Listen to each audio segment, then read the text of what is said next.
Hey, everybody. Hope you all can hear me, and we'll see how this goes. Shane and I did one of these a while back. It was last year early, and so we're kind of new to these controls and stuff. So kind of bear with us as we work our way through. Glad everybody's here. We wanted to have an opportunity to open up dialogue again. I kind of went underground for a little while with Christmas and everything else going on. And so, anyway, we just wanted to get on and mostly answer questions and that you guys might have. So we will be doing that. But part of the challenge, just be patient with us, is being able to do two things at once, which means we got to be able to read the question and then figure out how to comment and so forth. So we'll be working at that. And if you have any questions, go ahead and put them in the comments and we'll try to get to it. And if you have a real question instead of just a comment, start it off with QQQ or the word question or something, so we know that it's actually a question. I'd appreciate that. And remember, try to keep it clean, no foul language, nothing that'll get us kicked off YouTube, any of that kind of stuff. And with that, and be nice to each other in the chat. Don't be dissing each other in the chat. We want to have a good environment. So for me, just a little background on what's been going on with me is I got really, my last video that I put out was like December 6th on the YouTube channel. I did put one out about a week or two ago, but I got over ambitious, and then I accepted a bunch of Christmas commission orders, and that kept me busy trying to earn back some of the material costs for running my shop. And from there, then it was January, and then I got COVID. And so one thing led to another, where I just was kind of in a funk and not feeling like putting out videos or getting online very much. But we're back, re-energized, and I know Shane's energized. And so that's what's been going on with me. So I'm getting back out in the shop, and I'm running that 30-day, one practical print per day, because I'm kind of having fun with my bamboo printer. And so that's what I've been doing with the 3D printing. Let's turn it over to Shane there and hear what he's been up to and any thoughts he has. I am just still, knocking off one or two projects at a time, and trying to keep it as a hobby. But you know how it gets. Sometimes you take one too many orders, and it gets a little overwhelming. But got it pretty well under control now. I just I'm running one or two projects through the machine at a time now instead of 3 to 15. So it's a lot nicer for me. Yeah. So anyway, the Shane may have to leave a few minutes early. Remember, he has a real job that he has to deal with, and so he's been told he's got a Microsoft Teams meeting or something. Yeah, it's a Teams meeting at about. I'm probably going to go off about 4:50 because it's a 5 o'clock deal. So I need to get in there and just make sure I have what I need, and then be good to go. So the mastermind will leave at that time, and we can wrap it up then. So let's go ahead and start with the first question I see, Shane. I think it's a question. Have you guys experimented with blending colors so it mixes between the two colors and stays true on the outer edges? Now, that would be a Shane question. So I'm trying to understand. So like if you were going to do a word and you wanted, like, let's just say the S, you wanted the top of the S to start yellow, and then the bottom to be red, and then in the middle let them like turn into flames. So you're talking about keeping the top and the bottom true, but just kind of swirling them in the middle. I'm not sure. I was reading that, but I just wanted some clarification on what he's looking to do there.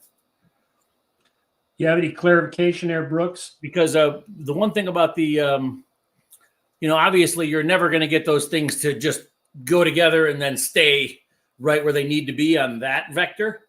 But the bottom and top vectors is for sure, like, it's been fine. I've done a bunch of projects. In fact, if you go in my Instagram and look at the Messy Barbecue, it's one I've posted probably in the last couple months. Messy Barbecue was done exactly that way, where the top and the bottom of a word or part of it was one color and a separate color at the bottom, a different color at the top, and then in the middle I let them blend. And that's really easy to do just by starting pouring at the top of the letter and at the bottom with those two separate colors, and let them touch, and then they'll never make it one of the. Well, as long as you don't pour heavy on one side, obviously it's all physics. So if you pour 1 ounce on the top and a ½ ounce on the bottom, that 1 ounce is going to push through. So you want it to be an even pour to where they kind of sit. You can swirl and then they'll set.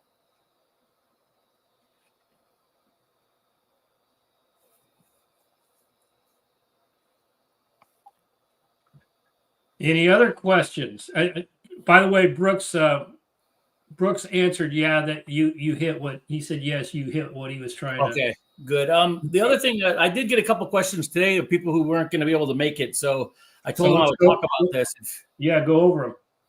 Okay, wait. Do you wait to pour? Do you wait to pour to the left or let it set up?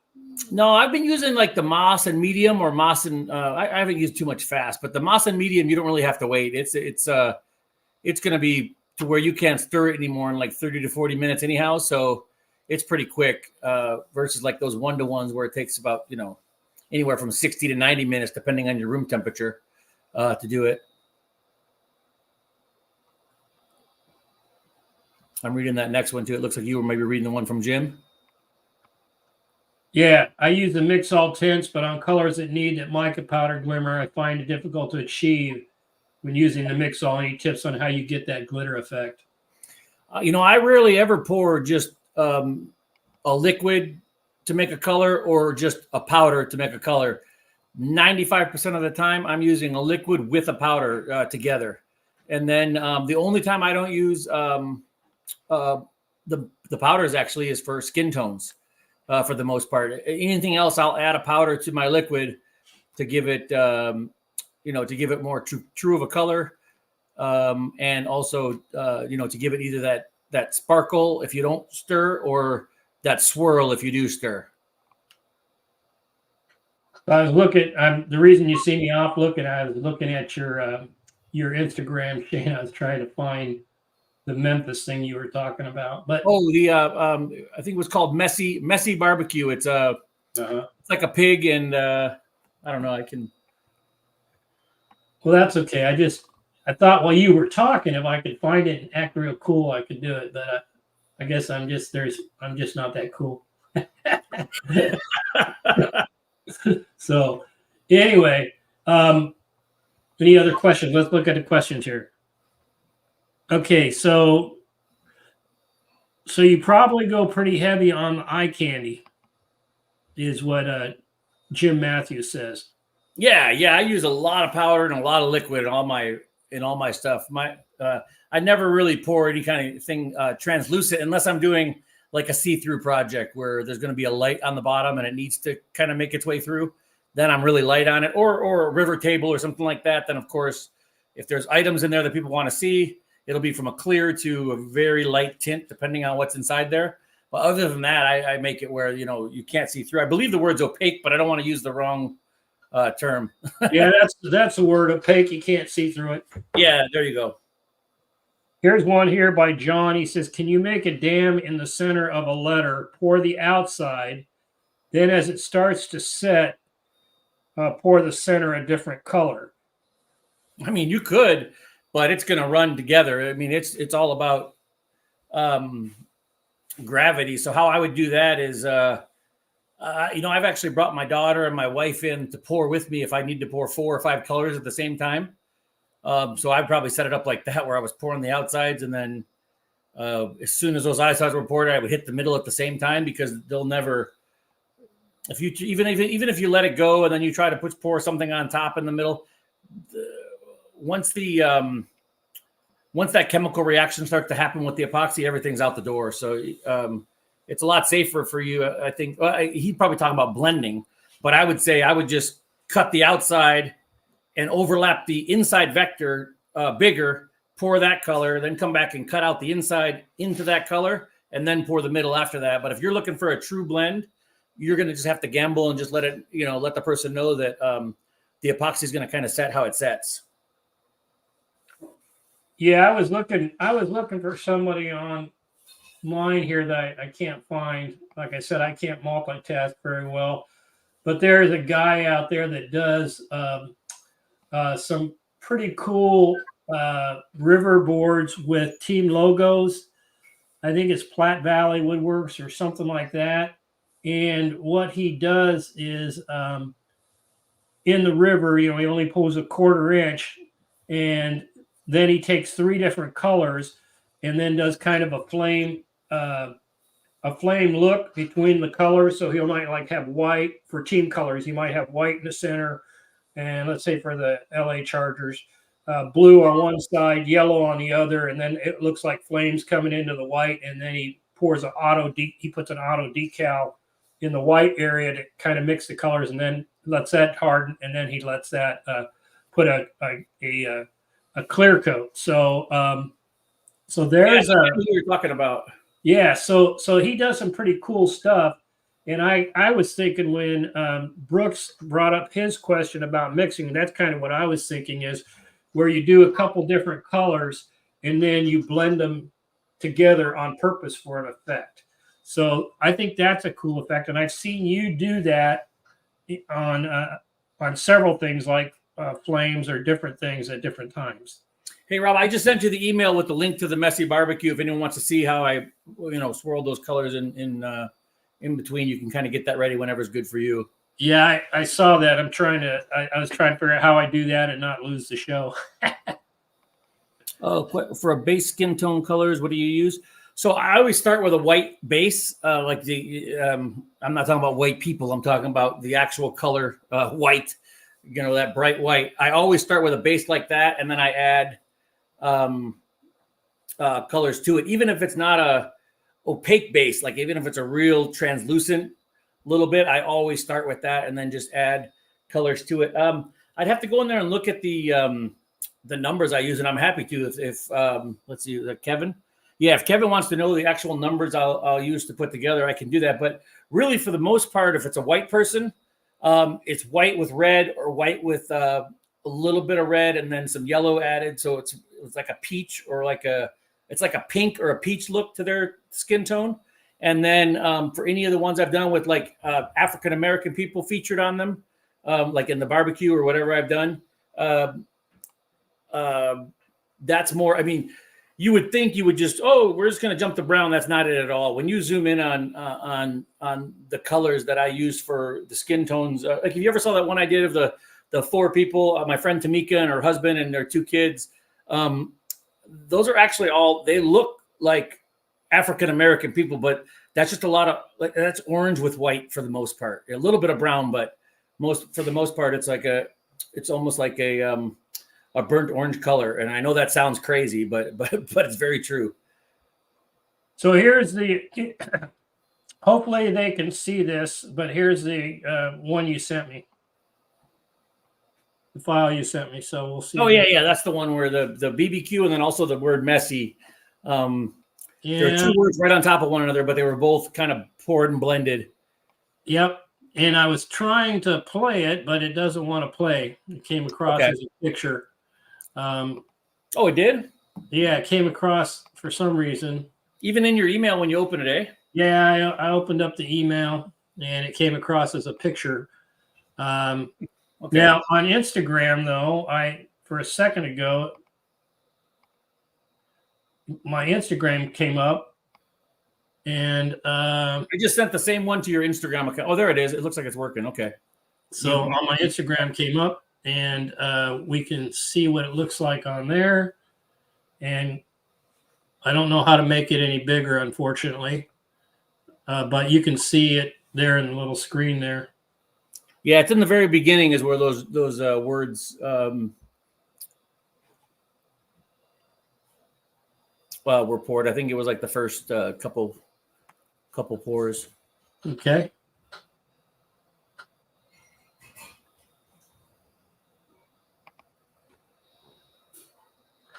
Yeah, see. You know what, Jim? If you go to like on a separate web page up above, like hit a new tab, go to Instagram.com and you log into your account there, then just share that screen. You can probably make it bigger. Well, that's what I did. So Oh. that's my screen, but it doesn't get any bigger on my screen. That's Okay. as big as it gets. And I'm sure there's a way to do it if. Oh, Mark, I see Mark Rolls is asking exact type of epoxy. Yeah, that's very easy for me. 90+% of the time I'm using the MAS LV, which is a low viscosity resin, and then the medium hardener. It's a real good combo. I mean, I love it. I use it all the time. So yeah, the MAS LV and the medium hardener. If you use Shane 10, they'll give you free shipping and a discount off the epoxy, but that's the one. That's the one I go to most of the time.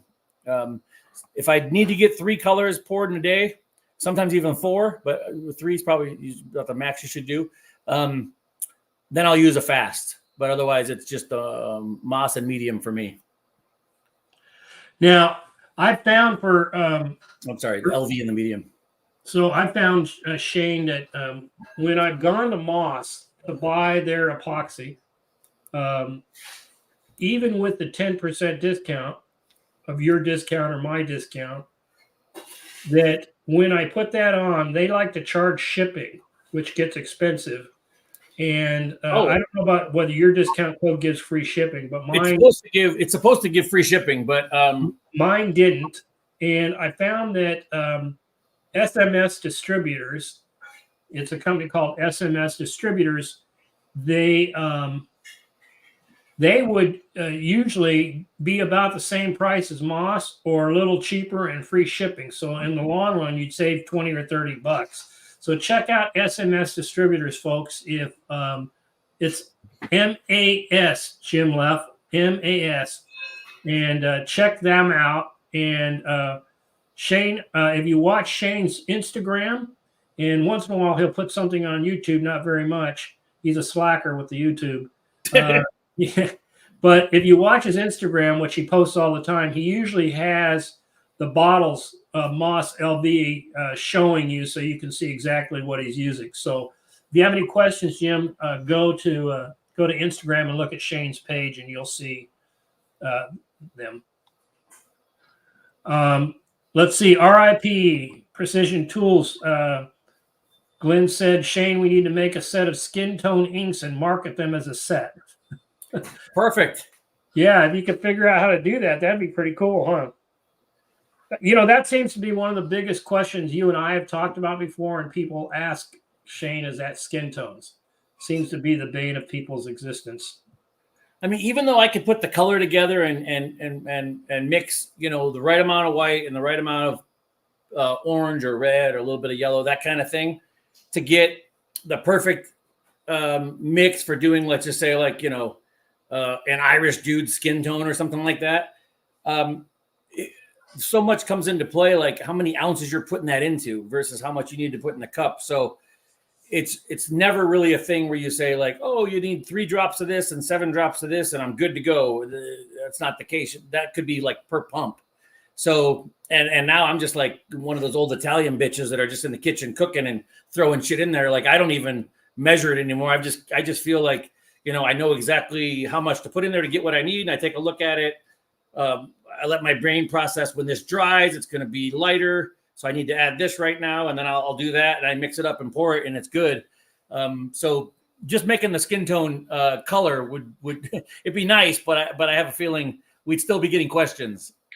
Yeah, I think here's another one that comes up relative to skin tone or other color, Shane, that people always want to know more about. Is the color I see in the cup when I mix it up going to be what it dries like? And is that the color I should expect it to be when it's all said and done? Yeah, well, maybe not in the cup because I don't know what kind of cup you're talking about, but and what the color of the cup is. But when you take it out of there and drop it, or you're looking at it, yeah, that's going to be the color with just a shade lighter, and that's it. You said you had some free questions. Why don't you share some of those? Oh yeah, so somebody asked me today about the flame, how close they get the flame to to the epoxy. Does it touch? Yes. Like when I'm using the torch, the flame is actually hitting the epoxy. But I'm telling you guys, like the pass is, if this is the board here, you know, the pass is just like this, and it's moving up and down the board and back, and then I stop. I don't do any more than just a back and a forth for a few seconds at least. I might hit it one more time, like before I walk out of the room, but I'll give it 30 seconds, because what's going to happen is if you do too much on there, you're going to start to set that top skin, even though it's not really truly set. And then you're going to have micro bubbles that aren't having a chance to get out of there. So, I've actually been getting a lot of questions too. I might as well answer this part too, about micro bubbles. So what I've been doing lately, and it's been working great. I love it. And I know, oh, Shane, but you get free epoxy. Let's forget about all that. I'm just telling you, like, this system will work really well for you. I've been cutting everything actually like a 0.175 deep now, and cutting a 0.15, or cutting it a 0.15 deep and then cutting a 0.125 for all the colors. So a lot of mine, you're going to see I come first in with a clear pour in the whole silhouette of the thing, like a giant circle or whatever shape it's going to be. And I pour that and let it cure completely, or not completely, but overnight at least. And then I come back and I cut into that. But I cut into that 0.025 less than I did for that pour. That gives you an epoxy bottom, so you never have to worry about a bubble issue ever. I mean, there's just, especially with the LV, it's going to be 1 or 2 times heating it, bubbles are gone, and you're good to go. Anytime you're pouring onto bare wood, you're going to have more bubble issues, because that epoxy is going into the wood is pushing out air, and it's trying to make its way to the top. And depending when that happens, it could be just before it's about to set, a bubble makes its way up almost to the top and can't get out. And then when you flatten your project, what are you looking at? It's that bubble. So I would highly recommend at least doing a clear coat, like a clear seal, brush it on. If you're just going to pour on bare wood, just brush a clear coat seal on, give that 4 or 5 hours, and then pour your color. I totally get that that's a more time consuming thing, but it's whatever you're less worried about. If you're less worried about bubbles than you are time, then just rush through it and pour it onto wood and you get what you get. But if you really want a super clean project with no imperfections at all, you're going to want to make sure that that bottom is either an epoxy bottom or a sealed wood bottom, so you have a lot less bleed. Also, that silhouette I'm talking about. So if I'm doing like a 22-inch circle on a board, I'm going to make it like 2/100ths bigger on each side and pour that clear. And then the logo is going to be short of hitting those edges by a couple hundredths of an inch all the way around. And that prevents the epoxy from running up or down the grain as well. So you're sealing not only the bottom, but also the sides. And then everything inside that you're cutting into is always going to be epoxy to epoxy touching. And you're never going to have an issue with bubbles again. It would be something, I don't even think about bubbles anymore. I don't even worry about it, but it used to be on my mind all the time. So I understand where everyone's coming from. Yeah. So Jim's got a question here, but before we get there, since you're talking about bubbles, Shane and I have had a few discussions recently, because I was going 0.05, which is what we were talking about in earlier shows, outside the silhouette there, to make sure that we didn't have bleed. And so I was telling Shane, it seems like I'm seeing more of the clear than I want to. How about I go down to 0.01? And Shane said I wouldn't do that, because anything with your clamp pressure and your sawdust that might get in between you and the fence, that 0.01 may actually put the colored epoxy up against the wood, like what you were trying to avoid. So now you poured all that clear without the benefit of what it was really doing for you. So what's your minimum amount? You had said 200s. Is that your minimum amount, Shane? That you and I'll tell you one more. But you prefer a higher number, don't you? No. I just pretty much set my, like, I'll take my, so what I do first, like one of the first things when I get into Vectrix, VCarve Pro or Aspire, whatever I'm using, one of the first things I do is create a new layer. And then I put all the layers on there. There might be 15 of them in there if I got the stuff from Jorge where he already layers my colors for me, or there might just be one that has like one layer that has all the different stuff. Either way, I make a new layer and I call it something like first clear pour or something like that. Right. And I make that active. and then I run around the whole thing, and I just select every vector that's touching the outside. I don't care what they're doing in the middle. I just touch all the outside vectors all the way around, so I can see that, you know, they're all touching, and a bunch of the stuff in the middle might be lit up because it goes into there. Then I right click and I copy to new vector. Copy to layer, not move to layer, but copy. Right. And I move to that new layer. I turn the other one off or all the other ones off, and then I'm only left with this one. And I always make them a different color too. I almost never have just black lines on my layers anymore. It's always red, green, yellow, orange, something like that I can see that it's something different. Then once I once I copy those to that new layer, I turn everything else off, and then I go in there with those scissors in the Vectric app, and I just start whipping around the middle and cutting everything. And then I zoom into the edges and I get them nice and clean. And I have the little box check that says, you know, close vectors when, you know, you're done clipping or whatever. I do that. Boom. I've got one outside vector. Then I take that vector, because remember, everything I left on the outside was true to the actual project. I highlight that one vector. I overlap 0.02 to the outside, delete original vector. I check that box too, which I think is the second one down on that. I do it. You can see it blow up just a little bit, and the original one's gone. Then I turn on the other layer, or 15 layers or whatever it was, just to verify, yep, I can see this red one that I did on the outside just now, and all the black ones in between it. I'm good to go. I turn off the outside layer, and then I start either, like I said, if it's one layer with 10 different colors, I just start looking at the picture and I start grabbing all the stuff that's going to be touching red. I create new layer red. I pull everything into there. I do the same thing over and over again. After all that's done, then you go back in and overlap where you need to overlap. So some vectors you guys will see in some of these projects, only one side needs to overlap, because the other one, it might, you know, it's a whole thing. It's a whole operation. I'm so thankful that I have it down so easy now that I don't have to think about it anymore. But believe me, I feel your frustration, guys. Like I went through thousands of dollars of mistakes and fuck ups and just trying to, you know, oh man, this didn't work and that didn't work. Throw the whole thing away and start over. So you can always trust that everything I'm telling you is at least the very best knowledge that I have going forward. That's not to say that someone out there hasn't figured out something that would work better, especially inside the software, which I'm the first one to admit, I still know about 7 or 8 of those buttons, and that's it. I don't know 90% of what you can do in that software for Vectric at all. I just know what I need and just kind of mastered that. I'd love to. I know there's shortcuts in there that I could learn, but honestly, I'm at the point where, you know, a regular job and coming home and spending time with my wife, we love to play cribbage and do all this stuff.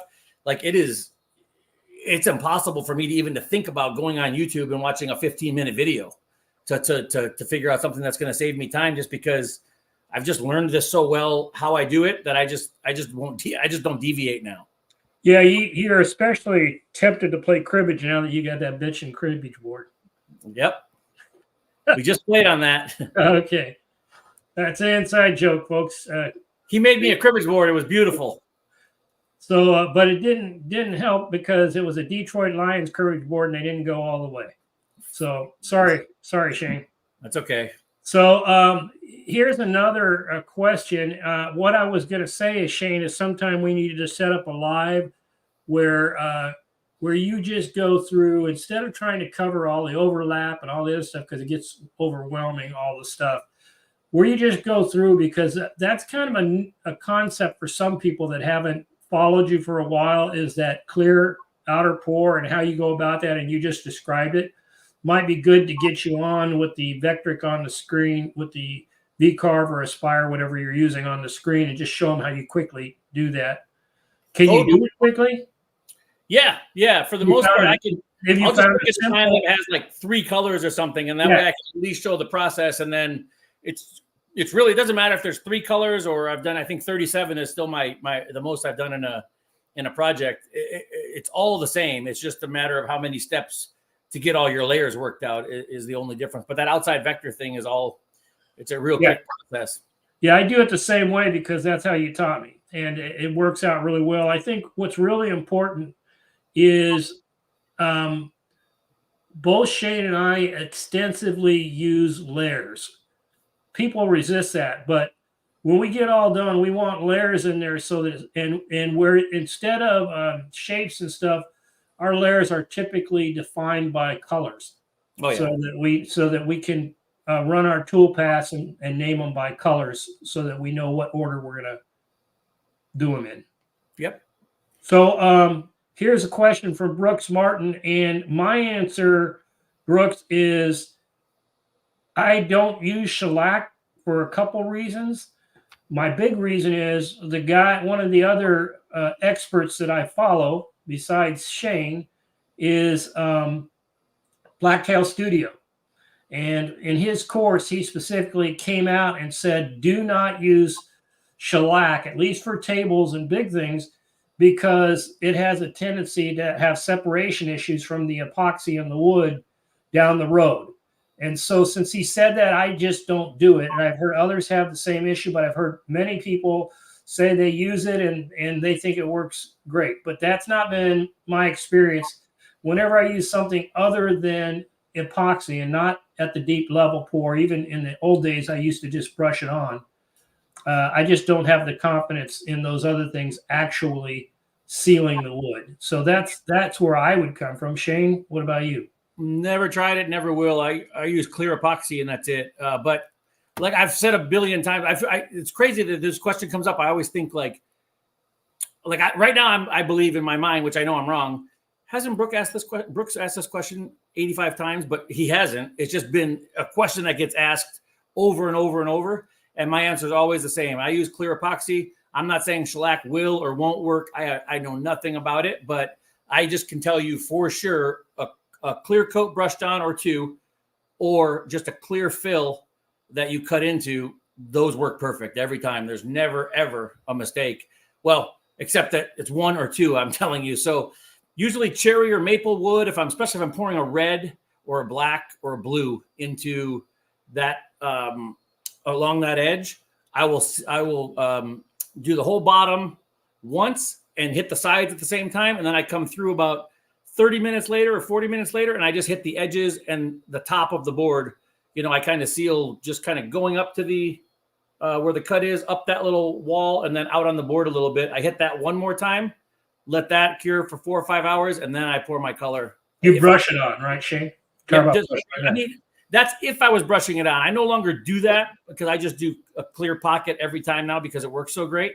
But yeah, if I was brushing it on, that's how I would do it. I would do at least one brush coat, two if I'm using reds or blues or black against a light color wood. On walnut, I wouldn't worry about doing two.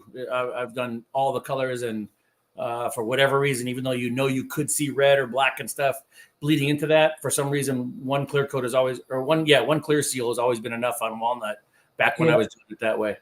Yeah, I just wanted to clarify that we were talking about when you used to brush it on. When in the method that he uses now, he doesn't have to do that because he's got a barrier the whole way around. Yeah. The next question is, what are your thoughts on pressure pots and vacuum chambers? I think I have one, and I haven't taken it out of the box. I love the whole idea of that because it takes care of all your bubble issues.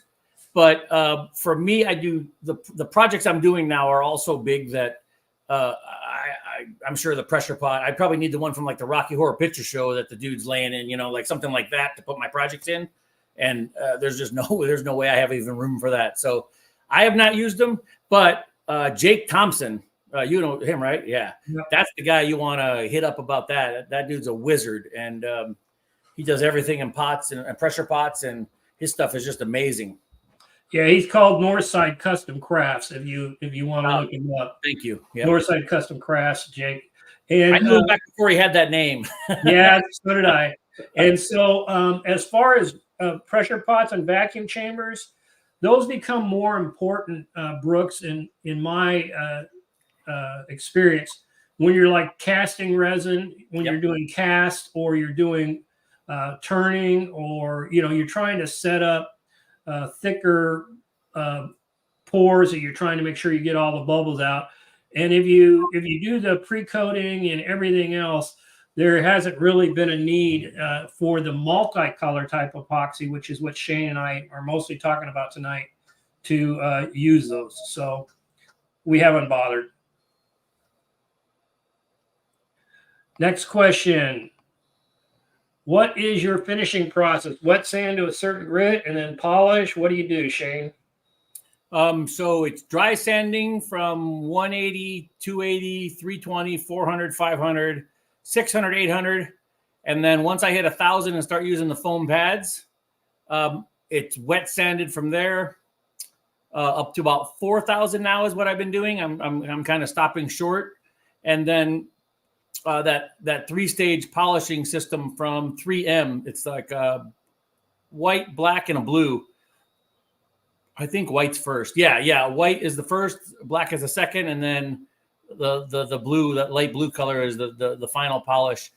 That's one I just did for the Nick Bergstrom, the Titty Nick project that I just finished. That's on my page. That's the exact process I used for that. No clear. I didn't do a clear pour over that one. I just finished it just how I told you. Yeah, and I use the same process because that's what Shane, and actually Shane was the one that got me onto the 3M perfected system. Other people will use like McGuire's, but they're all using McGuire's. They're all using automotive polishing compounds after you get up to a certain grit with wet sanding. And so I can say that you don't have to go all the way up to 2,000 grit to get a really shiny finish with the polish. But the problem is you're going to polish it up with some grit lines in there that will actually jump out at you later. So if you're just trying to get it shiny, that's one thing. But if you're trying to actually get it polished so that it looks like glass, that's a different thing. Yeah. And so I've done both just to check it out. And so it's a personal choice. And I've actually got a video out there. If you go to my YouTube channel, and it's the polishing process where I actually polish up a board that I made that was a wine cork board with a clear coat finish. And I was using the process that Shane taught me with how to work through the grits. And so if you want to go look at one where I take you from A to Z through the polishing process, it's out there. And if somebody wants to find it, I think it's called Upgrade Your Game or something like that. Here's one, Rich. I don't know whether I can give you a specific answer myself, and we'll see, but Shane does. And Shane and I may have differences of opinion on this one. Is I was a big Laguna fan when I started. So I have a Laguna and Shane has a Laguna. I have a baby Laguna and Shane has a Papa Laguna. And so mine's an IQ that's a 2x3 bed, and Shane's is a bigger one. I'll let him talk about his. And it's been a great machine for the most part. I have had a couple small things that came up, and when I was making videos for Laguna, they were awesome at coming out and sending a tech out to help me out. After I started no longer making videos, all of a sudden the service dried up. So I had heard they had a bad reputation for technical support, service, actually getting people out if you have an issue. And that wasn't my experience for the first 3 years. It's been my experience for the last year or two. But the machine has been solid. It's just that I know that something's going to happen to the spindle someday because they're known for spindle issues and so forth. Shane still has buddies at Laguna, I think. So Shane, what's your thought on the Laguna? Yeah, but don't you have a spare spindle right now just ready to go? I do, because of when I had a good relationship with him. Yeah, but me too. Put it in. Yeah, I have a spare spindle just ready to go at when it's needed. But yeah, I would highly recommend the Laguna IQ. I started on a Laguna IQ. I sold that to that Josh Herring guy, professional motorcycle racer. He wanted to start the hobby. Got the 4x4 from Laguna. They gave me a really nice deal where they gave me half off of that. And then I was doing great with the 4x4. And then they were going to move their shop to Texas and didn't want to move this machine they had in their shop, which was the 5 by 10 foot. And I guess it was just cheaper just to give me that and not transport it for them, under an agreement that I would tag and stuff. So I couldn't say no. I just made room in my garage. And so now I have the 5 by 10 foot Laguna Swift. The IQ and both of my Swifts that I've had, all the same handheld remote, very strong gantry and stuff, which for me is huge because of the detail. I'm not going to talk bad about any CNC company. I have friends at different ones now. I know Onefinity is a very popular way to go, especially if you're looking to save a bit of money. I'm not saying you can or can't do what I do with that. Like guys are doing a bunch of great stuff on that. So I'm sure Onefinity is fine. I absolutely love those guys over there. So I'm not looking to badmouth anyone. I just know that for me, I'm really glad that I bought the Laguna IQ out of my own pocket when I very first started, instead of I was looking in Rockler at that Shark XL and an Axiom one. And I'm so thankful I did that. Now, Onefinity might have a way stronger, like full metal gantry that comes across. I don't know. I haven't really looked at them that close.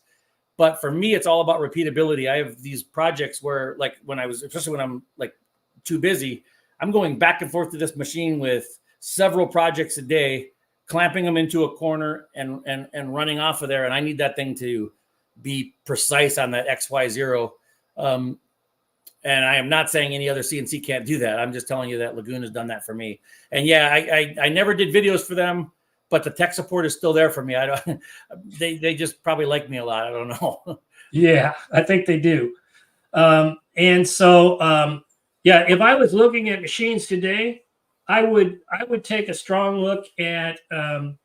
I tend to lean towards the Phantom. Talk to those guys at the AWFS show earlier this year or last year. They've got a good reputation, strong machines, also Avid. So there's a few out there, but the key, if you're looking, is make sure their gantry crane and their drive systems are strong for repeatability. And that's what Shane was talking about. Especially if you start getting some of these nicer bits that Glenn at Rip Precision Tool sells with the half-inch shanks and stuff like that, you're going to want a machine that can handle that. And if you're having a machine that you're going to attach a router, trim router, or something else, and you're just not going to get that kind of beef up. They'll work and they'll do what you want. It's just you got to ask yourself what it is you want and how long you want it to last. So those are thoughts I go through. So Kevin Rich said he did get the Onefinity and he loves it. So there's a advantage. And Jim, I want to answer your question here. So it says Rob recommends a moat of clear 0.26 inch on the outer pocket. What the heck does Shane think he's talking about? No, actually, the reason that I put that video out was because people were whining and complaining and filling up our inbox with Shane.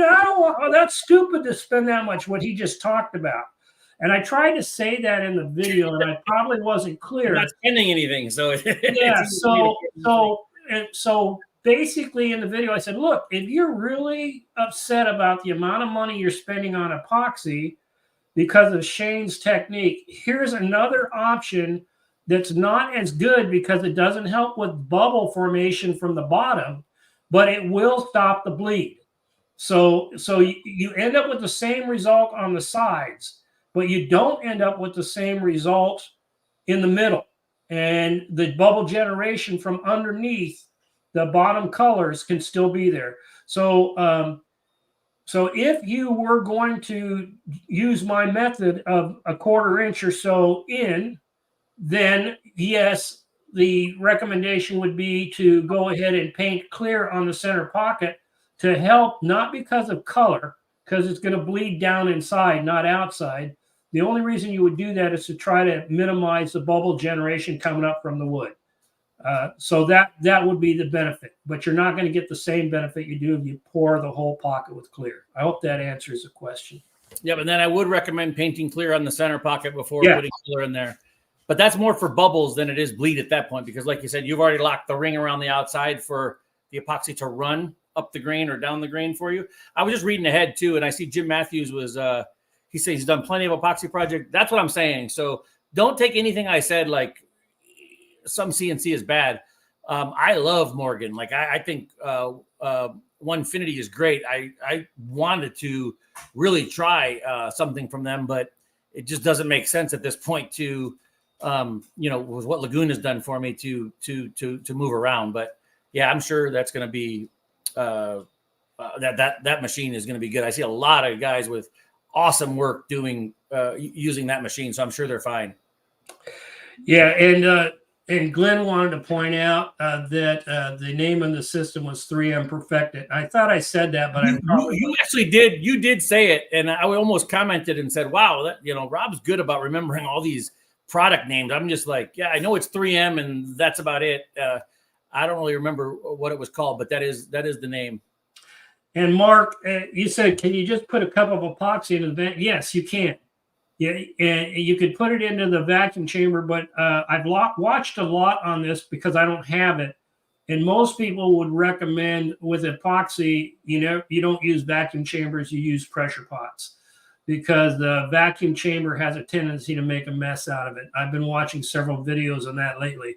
So just do your homework on what you're going to do. I just read Jim's comment coming up. Epoxy projects are not for the frugal. It's very true, or the faint of heart. If in fact, if you're short on cash, one thing I found, this actually works really good. Take a lump of coal and cram it up your ass before you start one of these projects, and by the end of that project, you got yourself a nice diamond you can sell and buy yourself some stuff. Hey, Jim, before I don't have to go this minute, but I've got 4 or 5 more minutes left. But I was just reading down ahead, and I see Jensen S is asking about issues with the wood warping. So I just want to address that really quick in case we didn't make it down to there. Yes, it's a huge issue. So now what I'm doing is most of my projects are on 6-quarter minimum, but most of it's 8-quarter thick wood that I start with. Even if it's a project I know is going to go on a wall and they only want it 3/4 of an inch thick or an inch thick, I'm building these things on 8-quarter wood, so almost 2 inches thick, doing the whole project, flattening it. Then once I know it's true and flat on the top and wedged on the bottom, if it had warped a teeny bit, I flatten the top, I flip it over, and then I just mill down the back with the surfacing bit until I get to the thickness that I need. Because that's a major thing. You've got to be really careful with that warping. It can mess everything up when you're trying to flatten your project at the end. If the sides are up, I've actually burned through the full epoxy and just had wood where epoxy used to be on the edges, and then the middle was, still not even cleaned off yet. So that's something to look out for sure. Yeah, and when you're doing cutting boards or charcuterie boards and so forth, where you have to have a piece of wood that's flat and sitting, then what Shane is talking about is super critical. Don't give up on it if you're doing wall art or something. Right. So if you're doing wall art or something, there are ways by which you can stake the wood down with backing pieces and so forth, and pull it down. Shane may remember when I had a project where I was doing a blue line flag, and I called him up and I said, Shane, look at this thing. It's warped 1/4 of an inch. And it was only into the second color or something like that, or third color. And I said, what the heck am I going to do? And we talked, and I actually ended up putting some oak stakes behind it. And then I would fasten those down to my CNC, and because now it was flatten everything, finish everything. And then when I was done, instead of having this thing that I thought was going to be like a standalone plaque, it ended up being a shadow box. Can anybody understand why it became a shadow box, right? Because then I could tack down around the whole shadow box and hold it in place so it wouldn't move. And I have one more workaround if you want to hear it about the wood warping if you're using thinner material. So let's just say the project itself is like an 18-inch circle that's going to have everything in it. And normally I would build that at least 19 by 19 to have some edge, or 20 by 20. What I'll do if it's thin wood is I would build that I build the piece of wood ahead of time before the project, 26 inches wide by 26 inches high, and then I would then I have to imagine, okay, I want to be 4 inches in, so I make sure that my I'm still building my project true, and then I center it on the project in V-carve, so that the bit would have to travel out 4 or 5 inches to kind of cut my 18-inch circle now, or 16-inch circle, whatever I said. But then I can clamp down. I can put clamps out there on this project every time in each corner and hold it down. So that, and every time I go out there, I clamp it down in place. I wedge it in the corner, clamp it down in place because it's trying to warp. And I do that whole thing. And everyone's going to say, oh, but yeah, but when you need to flatten it, well, that's why you overbuild it, because you can still clamp it down, get the surfacing bit, and bring it to the project, zero off the board, come down, flatten the whole thing, unclamp. It might still warp a little bit, but like Rob said, I would only do that if I'm doing like a piece of wall art where I'm just going to flood coat it over the top anyway. Flatten the back enough to where when I put the stuff on there, it kind of sits true to the wall, and no one really notices that that it's a little bit concave, as long as the back is kind of flat. Yep. Any other questions anybody have? I know Shane's getting close to his ability to exit. They said thank you, Shane, for sharing your insights. Oh, you guys are all so welcome. I'm looking forward to doing this again. So the meeting I'm going to just came up today at about 3 o'clock. So yeah, it wasn't a planned thing. I was planning on just being able to spend, an hour, 90 minutes with you guys. So appreciate you spending so much time with us, Shane. And maybe we need to set up something for you to share the clear pocket that we talked about. And if there's anything else anybody wants, message Shane or message me. I'm going to post this as soon as I can get it down and do the recordings. I'm going to post it on my site. Shane's going to post it on his site. And if you take the time to, like it, that would be nice. A thumbs up would be good on our sites. But also, if you wanted to see some more information, put comments either on Shane's YouTube channel or my YouTube channel, or send us separately in a message. Or Instagram for me would even be better. I don't think I've even logged into my YouTube. And today I did to be able to be into these comments, but I'm not sure I've logged into that in the last 8 months. Yeah, I should have said that. Yeah. So if you got to leave, Shane, then I just wanted, before you leave, I wanted to say thanks a lot for taking the time and all that you've taught me.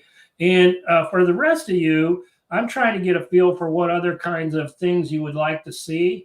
And so I wouldn't mind sticking around for a couple minutes and getting your feedback. And I have some ideas that I would like to share with you to see if you'd be interested in exploring them more. But the first one is some stuff that our buddy Jim Matthews has been putting out. Now, you just have to be patient with me because I'm using this screen sharing and sometimes things flip around on my screen. So I'm going to go ahead and share some projects that Jim's been working on.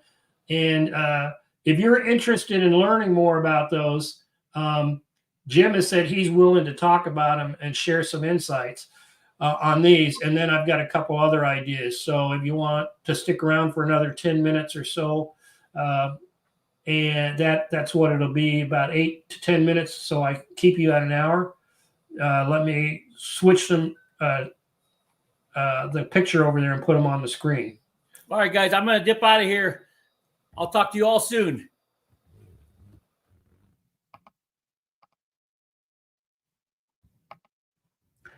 All right, so hopefully you guys can see that. But here's an example of one that Jim's done, where he's actually used the CNC. So this isn't a turning project. This is a bowl where he used the CNC and used epoxy as well as different pieces of wood, and then carved this on his CNC. I just think this is a awesome example of combining epoxy with wood in a different way than what Shane and I have talked about in the past. Here's another example where you see he's got, it looks like walnut, and is that cherry, Jim? And epoxy on the lip. And that's another picture of that similar one. There's another one where he combined, looks like a center line there of epoxy and cherry and walnut. And here's another one here. That's the bottom side of the bowl. So he's been experimenting a lot with these different ways of doing epoxy.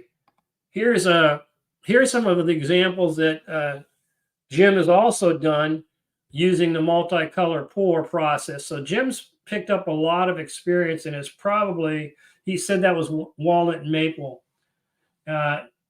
Here's another one of Jim's projects. And here's an interesting one. And I wish Jim was on the video. And I should have sent him a link, and that way he could have jumped on. But we all, those people that were attending Mark Lindsay's live session last week had a guy visiting him, Mike Bernasconi, and they revisited it a little bit yesterday. And I don't know whether Brooke is still in here, but he went down the path as well as Jim and a couple other people and started pulling some stuff up using it was shared at the at those meetings. And so Jim and I have been kind of talking on the side. And so Jim actually pulled up, and I don't think you sent me the picture, Jim, of what your artificial intelligence original picture came out like. But he put in there, can you put your search term again, Jim, that you put in there to get this? Because I thought it was kind of unique. Can you put it in the comments there? But the reason I wanted to talk about this for a few minutes, if any of you are interested in a follow-up live, put it in the comments, or send me an email or whatever. I've got all that contact information on my YouTube channel. And if you're interested in following up, Jim said he'd be willing to be a guest. And I would also ask Brooks if he's interested, because he did some pretty cool stuff. Maybe if you guys want to be guests, it would be nice to go through some examples where you've done this. So basically, he got a picture out of artificial intelligence. He asked for it in a certain way. And then he made a multicolored epoxy pour out of that. And I think that turned out pretty dang good. I think some of you agree, because I've seen that in the comment section. So I see that Jim said he'll put some information about his search in there.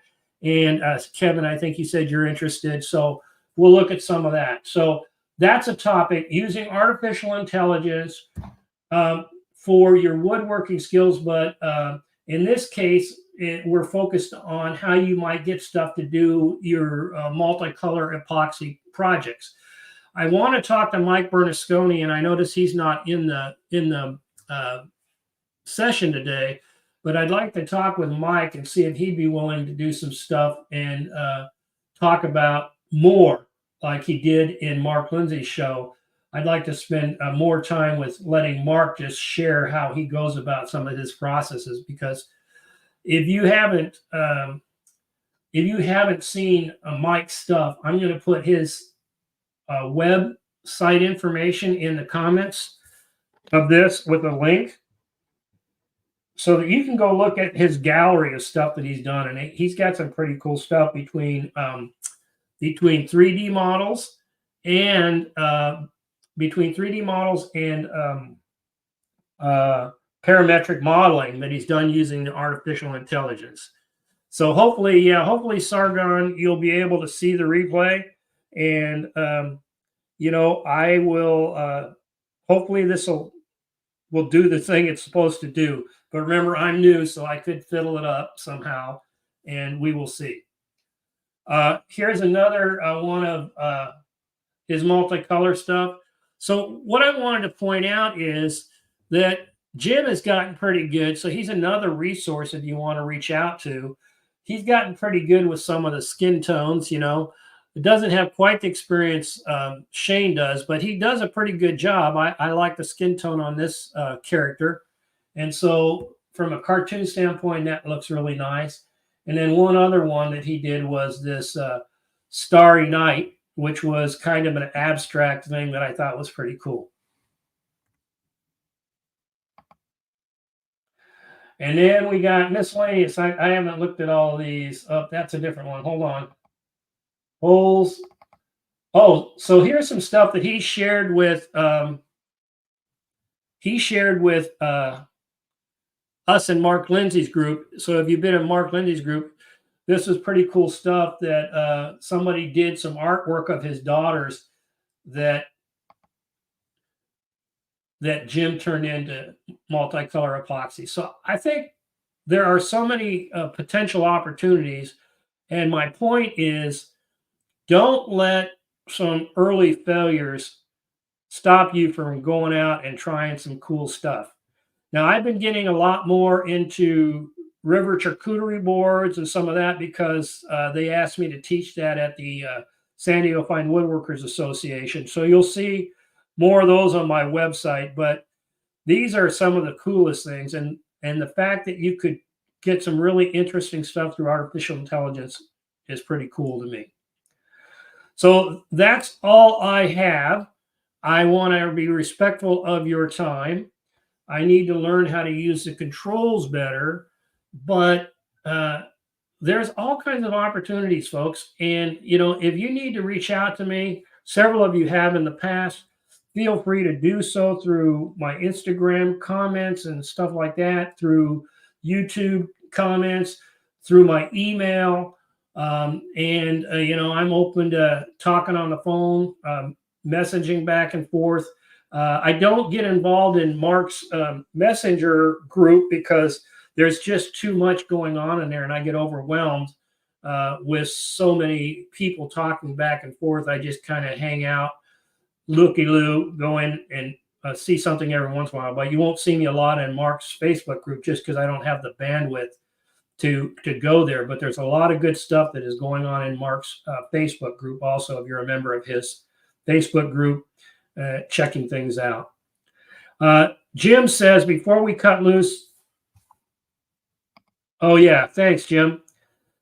So Jim wanted to make sure that one of the people that I want to see if he'll be interested in coming and talking to us, maybe at the same time that Jim does, I haven't reached out to him, is the a lot of Jim's inspiration for the bowls came from a guy named Corbin Dunn. And I can't remember his, I'll put his email, I'll put his YouTube channel in the instructions, YouTube channel in the description also. I'm writing this note down. I think it's Corbin's Treehouse, but it might be Corbin Dunn. He has a couple different websites and names, but Corbin, Kevin Rich said it well. Corbin's stuff is crazy, meaning crazy good. He does some really interesting projects, and it's all using a CNC for the most part. And so I'll see if I can get him to talk sometime. I'd like to do I'd like to do another session sometime in the next few weeks. I can't promise to being a regular every week or so. Part of my challenge is everybody else that I respect and want to go to their lives have them almost every night of the week. So it's, you know, I picked today because I thought nobody else I followed was really going to be on. And then I got an announcement from Laney that he was on tonight. So I didn't expect that to happen. With that, I want to say thank you for taking time to be with Shane and I, and look forward to further interactions in the future. And God bless, and may you all be successful and get out in the shop and do something fun. With that, we'll end the live stream.